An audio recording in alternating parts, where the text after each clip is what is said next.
Hey everyone, welcome back to another episode. We are back in our kitchen, and if you're new here, I'm Cheyenne with the Rosevine Cottage Girls. Today we are going to be freeze drying some portobello mushrooms. So let's go ahead and get started.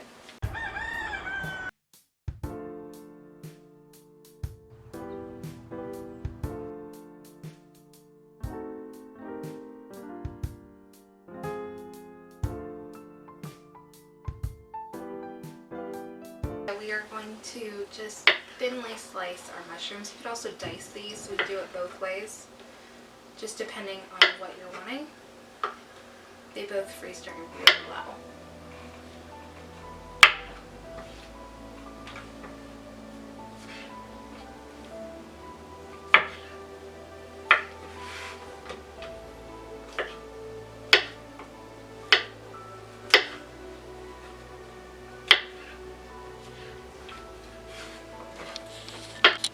You're going to want these about all the same general size.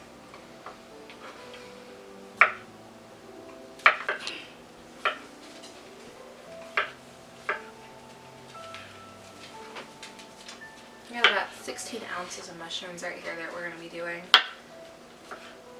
I think for this batch I'm going to go ahead and just do slice, but in this video we'll show you a batch that we've already done diced, just so you can see how they come out.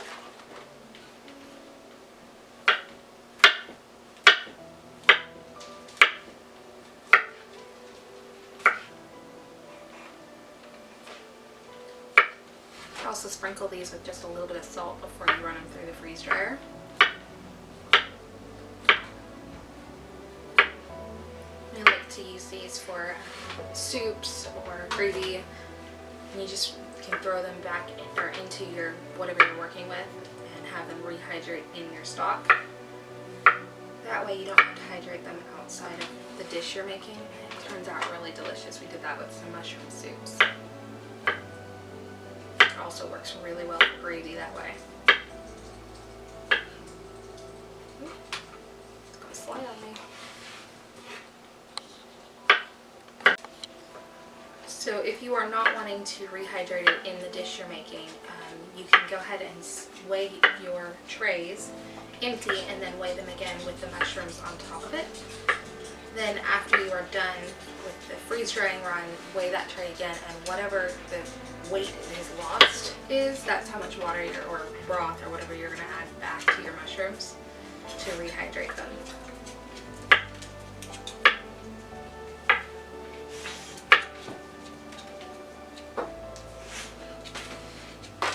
Almost done with this first tray, and we'll get that second tray chopped up. So we're going to pre-freeze these. It takes a lot less time in the freeze dryer when we go ahead and pre-freeze things. So we're actually going to go ahead and do that while our freeze dryer is thawing out from the last run we did. It's really important to defrost between batches so that it doesn't build up too much ice inside the machine.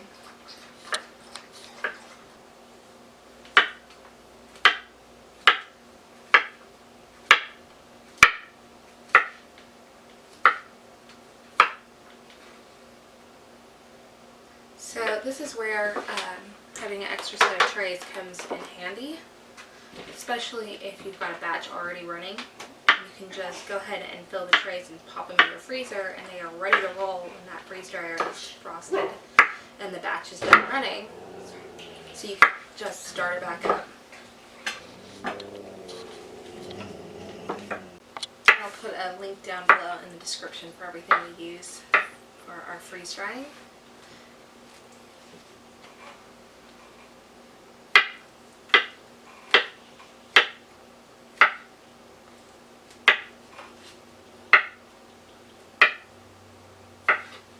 This is really great if you have a source for bulk buying products, like veggies, or you have a garden, because it really cuts down on how much work you have to do preserving. You just can get so much done with that freeze dryer. We did tons of it last year with our homegrown veggies. It actually cut down how much canning you're doing by a ton. Now, of course, we still can some things, like our tomato sauce and things like that, but this really helps with those gaps like squash, where it's hard to keep the consistency of the thing you're preserving. Squash can tend to get kind of mushy, and eventually you are going to run out of room in your freezer. So this gets it out of the freezer, it's stable, and it's ready to use whenever you need it.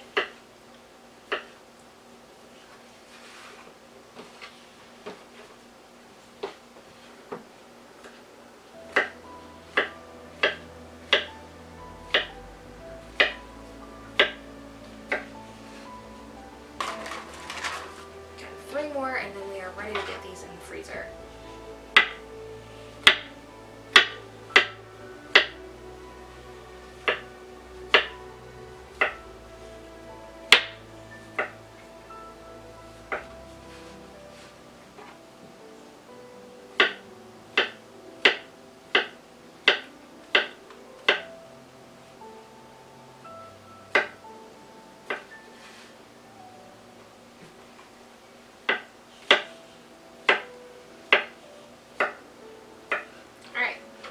So we're going to load our trays. Get my mug out of here. Now, I like to use silicone mats under things like this because it makes it getting it out really easy. You don't have to, but it does really make this a lot easier. So nothing sticks to those trays. An empty tray weighs 23 ounces and some change. And this one, let's get this one filling.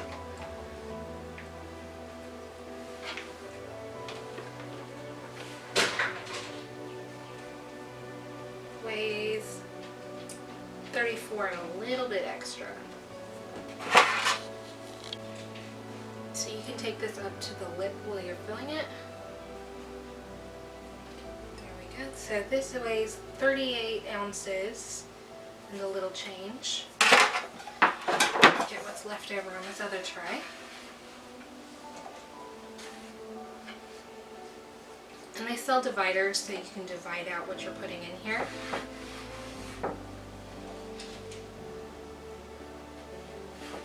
Alright, so we will just fill this with something else that is ready to go into our freeze dryer. So we have an entire load, no need to waste a load, and then we will be back. Alright, so we will fill the rest of this tray up with something else that needs to go in our freeze dryer, no need to waste a good load. And then we will be back to get it into our freezer and then off to the freeze dryer. Trays right here. Pop them in. Alright. You want to make sure the seal is nice and down and there's nothing stuck to it. Close the door, lock it. Then you're going to come back here and close the drain. Make sure you get it quite closed. Don't leave it open, and then continue. And you're done.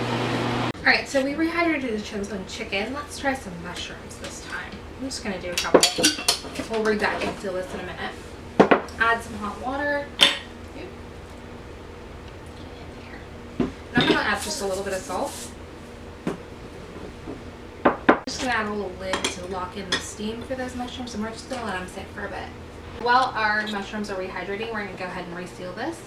This is a Food Saver vacuum sealer, and then this is an attachment that we bought to go with it.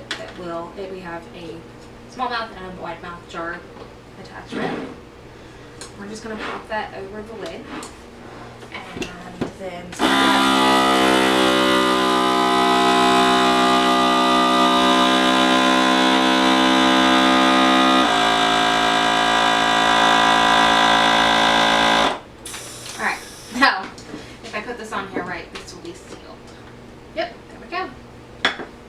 this doesn't replace canning, but it is great for storing your dried goods like this.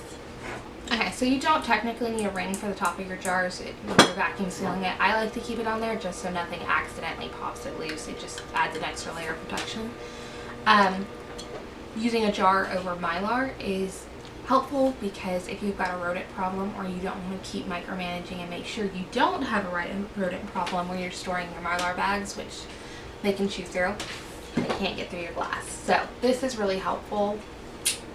It doesn't last as long as the Mylar, but again, if you're not super worried about that, if you're eating through your pantry quickly and you're just looking to keep shelf staples handy, this is a great way to go. Okay, so it's been about 5 or 6 minutes and our mushrooms are nice and hydrated. Probably can't see that from there. We'll get a closer shot in a minute. Anyway, let's go ahead and try one. That is really good. The salt gave it that nice little kick. It tastes like a nice mushroom. The hot water kind of cooked it, so the fresh mushroom tastes like a cooked mushroom. It doesn't taste sauteed, of course, but it is really good. It's got great flavor, perfect for adding back in. We actually like to add these to our mushroom soup. Good to go.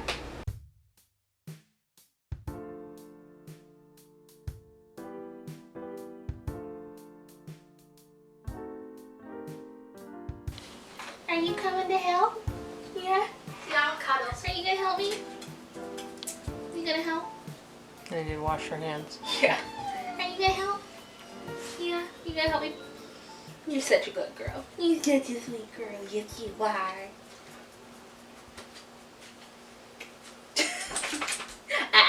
No, ma'am. That's not for you. Want a hug? You need a hug? Oh, stitches. Alright, get down.